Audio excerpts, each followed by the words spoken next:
This is the Real Pod Newscast with Levon Putney with a quick check on what's going on. So here's my man to get into it. Thanks for tuning in. Finally out of this deep freeze here in the Northeast. Man, I'm recording this early Monday morning here, so I'm still in a party mood after that Bad Bunny halftime show. Well, party mood, hungover, either way. Forget the game. I rewound that and watched it twice. Man, that was great. Didn't know most of what the hell he was saying, but still kind of knew what he was saying. You know what I'm saying? The only thing more powerful than hate is love. With that Stadium Jumbotron read towards the end, who could hate on a message within a party like that? Just a rhetorical. Don't need an answer. Well, we'll like an answer. Do we still call them Jumbotrons? My favorite stories of the day. Hey, I'm 52, so I know I'm starting to say some old dated stuff. Now, when a jury summons came in the mail last Monday, Dr. Omar Ibrahimi assumed it was for him, but nope. His daughter's name was on the notice, and that's weird since his daughter Zara had to put down her crayons to check out her letter from the government. She's 4. And has been summoned for jury duty in Darien, Connecticut, told a report on tax day, April 15th. And this was an official notice, no prank or name mix-up with a relative or someone else. So Dad knew it was not a joke, but it had the effect of one. He's been laughing it off, talking with reporters. ABC 7 New York sent one to talk with Dr. Ibrahimi, who was taking the matter in stride. Even sat down with Zara and had a little fun explaining her civic duties.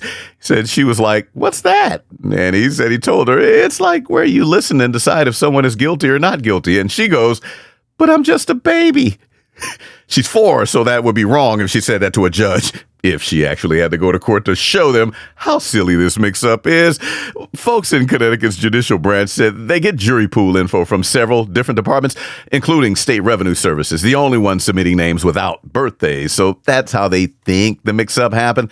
And no word yet, though, if she will be officially excused. Pick up her crayons and carry on being a preschooler. Her dad said he jumped on the state's jury administration page and wrote, "I haven't even completed preschool yet. Excuse me." If she's not, the court should be held in contempt. You know, action movies are the perfect examples of how sometimes the juice of that movie or the most effective effect, whether through audio or video, is a lot of times in the sound effects. And in radio and audio podcasts, sound is key and usually the difference between a news story and a good news story. Right there in the sound, which is pretty much the reason I stuck with this story out of Williamsport, Pennsylvania, last Monday. I got a domestic in progress. No weapons, no intoxications. 800 Rural Ave, 800 Rural Ave. It is between siblings over who ate the last sticky bun. Now they're threatening to kill each other. Now, for anyone who didn't catch that, I'll play it again. And for anyone who did catch that, I'll play it again for the laugh. I got a domestic in progress. No weapons, no intoxications. 800 Rural Ave, 800 Rural Ave. It is between siblings over who ate the last sticky bun. Now they're threatening to kill each other.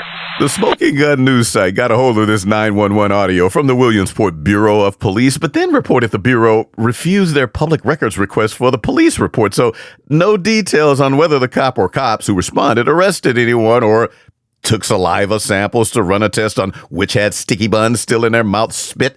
We just know a dispatcher had to send officers to that home because bros were fighting over who ate the last sticky bun, which means someone was lying. Gaslighting, which seems to be at epidemic levels in this world nowadays.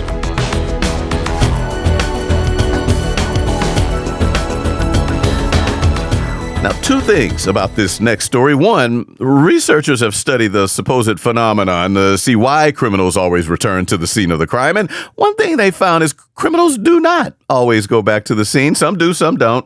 But number 2, when they do, calculating the risk would be helpful. Like this one guy who did not help himself by obviously not taking a calculated risk. In Largo, Florida, Tampa Bay area, where WTSP TV 10 is reporting. Cops say a 23-year-old man walked out of a bar last Sunday night without paying his $64.18 tab and then walked right back into the bar Monday night asking around for his phone charger that he forgot. Phone chargers are way cheaper than $64.18. I checked, but it is pretty plain to see this cat did not make that calculation. TV 10, yeah, see, I could say it right. I'd blame it on the hangover. But TV10 is saying the folks at the bar called police when they saw dude come in, since they said before he left and stiffed them on the food and drink tab he ran up Sunday night, he left them collateral in his debit and credit cards, which also had no money on them, so not much collateral except for the damage.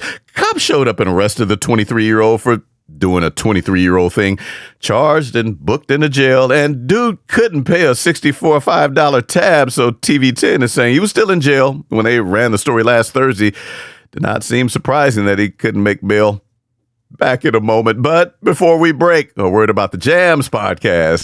Blazing the best hip-hop, R&B, reggae, soca. You can get the Jams podcast mix on Amazon Music, Audible, iHeart, Apple Podcasts, and Deezer. Download the podcast for free. It's Jams Hour Mix with Greg H. And now for a moment of calmness. Mosquito bites, an itching rash from the plant you thought was a fern. Snake, a grass snake, but a snake. Pollen, which Charlie Murphy reminded us is only a plant's form of sperm. Thank you for this moment of calmness. Yeah, thanks for this rash. Brought to you by... And now for the world around us. See, it's not always Americans. In Thailand, a funeral party wrapped up service last Saturday the 31st, so we're eating afterwards. It's part of the traditional service. And Nakhon Si Thammarat, from there, a New York Post story showed how somebody started taking pics and shooting videos of these two German tourists apparently saw the outdoor venue with folks eating, thought it was a restaurant, so sat down at a table and waited for a waiter to come by with menus. The Post story said somebody greeting folks at the funeral walked over instead to explain. And it says, boy, were they embarrassed. They told the greeter they wandered over from a nearby night market by following their noses, thinking it was one of the food courts they heard about online. Oh, they were apologizing. The greeter said they were mortified, but they stayed because the sister of the dead guy the family was mourning asked them to, and served them drinks, some food, and took them in while they ate.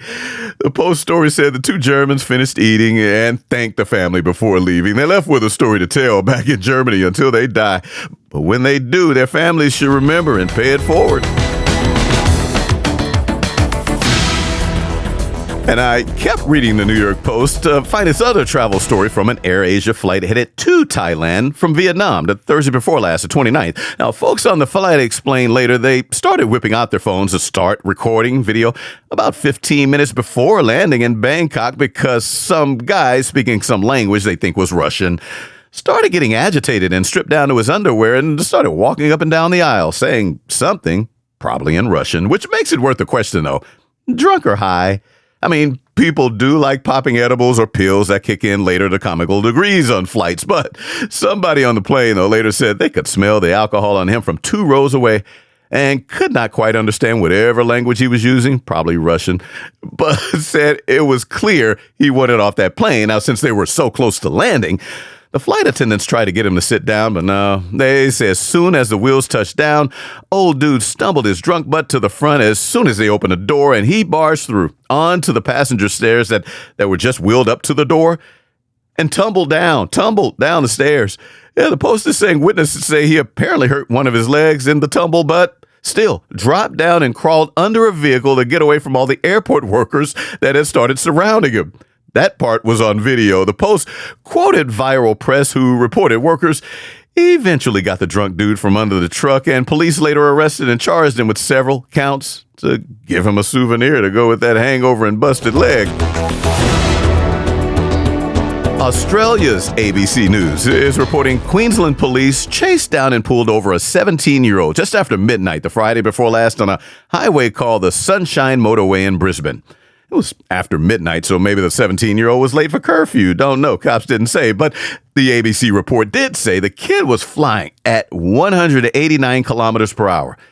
That's 117 miles per hour. And the officer looked at his license to see he had only had it for about 2 months. Just got his license. I'd probably wake your mum up when you get home and sit down and talk to her about what happened tonight and she's going to get a call or a visit from us. So yeah, ABC posted police body cam footage released to show the officers lecturing the boy, and this went on because they said they're parents too. I'll bet my last dollar that your mum will sit in bed, cry when you tell her how quick you were going tonight. I'll bet on it. Just got his license and already suspended, automatically suspended for 6 months.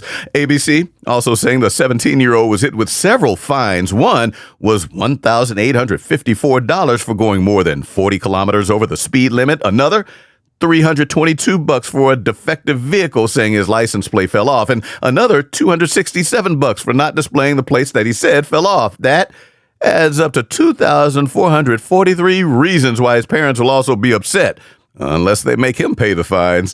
Back in Leg & Hammer Toe's newest best-smelling laundry detergent ever. Just keep your nose away from mine. Available in stores nowhere. Why should people in self-driving vehicles have all the hands-free convenience? Why not have your own personal robot behind the wheel?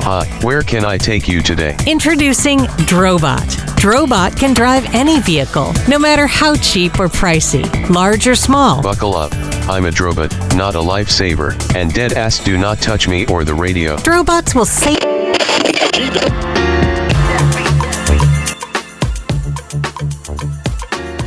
Yeah, what's up with the Olympic medals breaking, though? Yeah, Olympic officials are looking into why some of the medals are breaking off from the ribbon lanyards. Downhill alpine skier Breezy Johnson, she won gold after watching her teammate, though Lindsey Vonn, get airlifted to the hospital. Crashed out at the Winter Games. Doggone shame. Just came back from that busted knee. Man, that's got to be tough on her. Still one of the greatest ever. Can't change that. But no, well, back to the subject. Her teammate, Breezy, went on to win. I don't know. It sounds like I'm talking about Chris Brown. But Breezy Johnson went on to win her gold medal, and it broke. She said the thingy that connects the medal to the ribbon thingy is the faulty part. So those athletes, you know, they may want to be careful wearing them around their necks around the Olympic Village. And those who lost their competitions, may want to keep their eyes on the ground walking around the Olympic Village. Might stumble upon a gold, silver, or bronze they can still take home. Relax your nerves.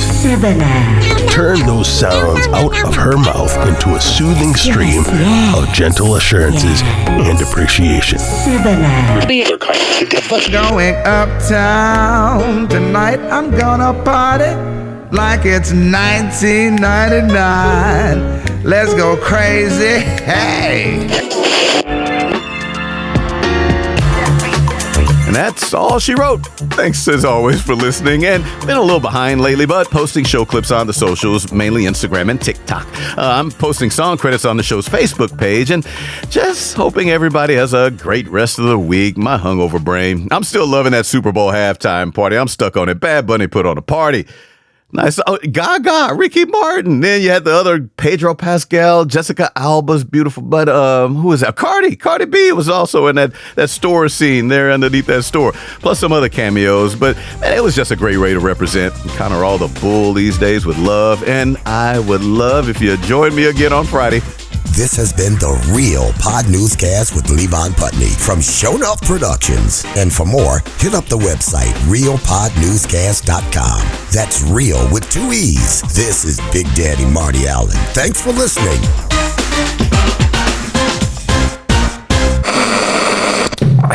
Show Enough.